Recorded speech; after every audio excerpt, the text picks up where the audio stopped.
Hi there, boys and girls. We're going to be working on one of my favorite topics. You guessed it, figurative language. We see and use figurative language all the time.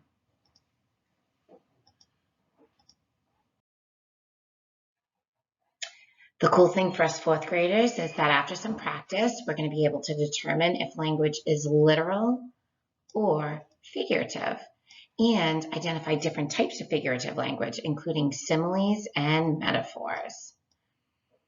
You'll also be able to explain and accurately use the vocabulary terms figurative language, simile, and metaphor.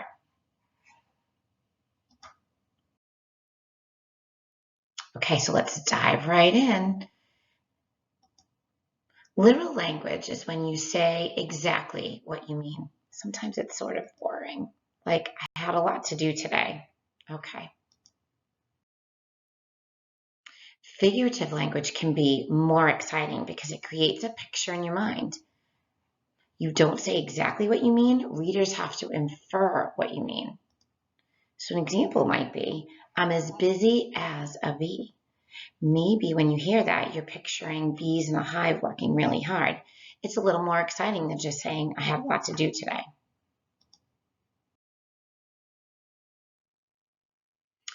So what we're going to do on this slide is we're going to decide if language is literal or figurative, okay?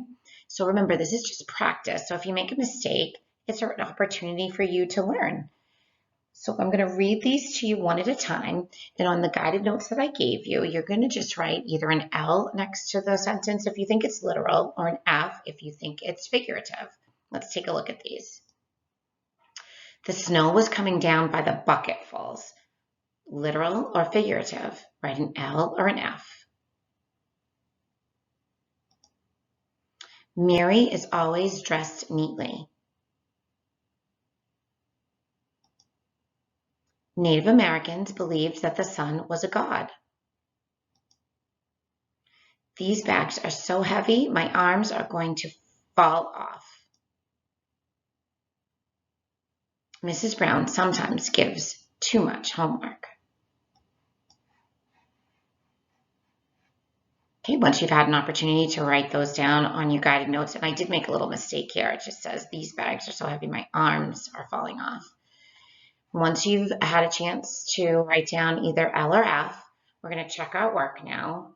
Okay, and don't forget, it's just practice. So if you make a mistake, no big deal. We just learn from it.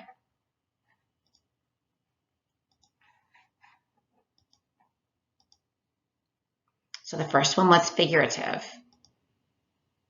Number 2 was literal. Number 2 was literal. I'm sorry, number 3. Number 4 was figurative.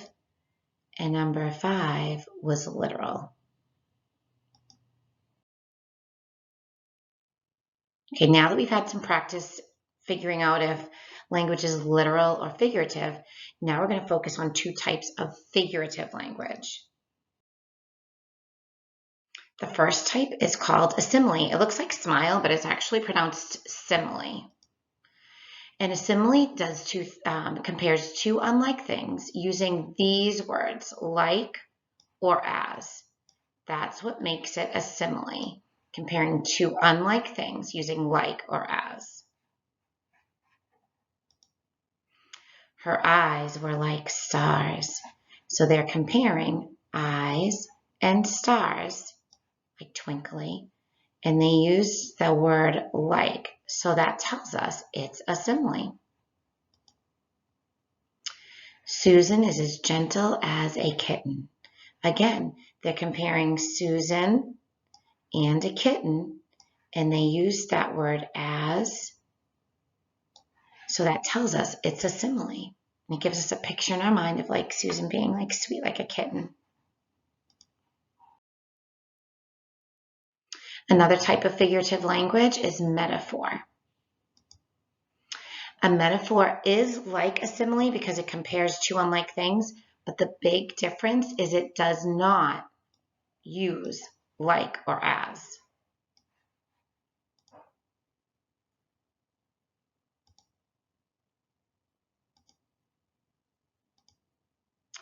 He's a lion when he fights.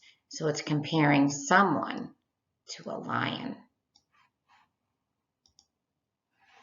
Her eyes were sparkling emeralds, comparing eyes to sparkling emeralds.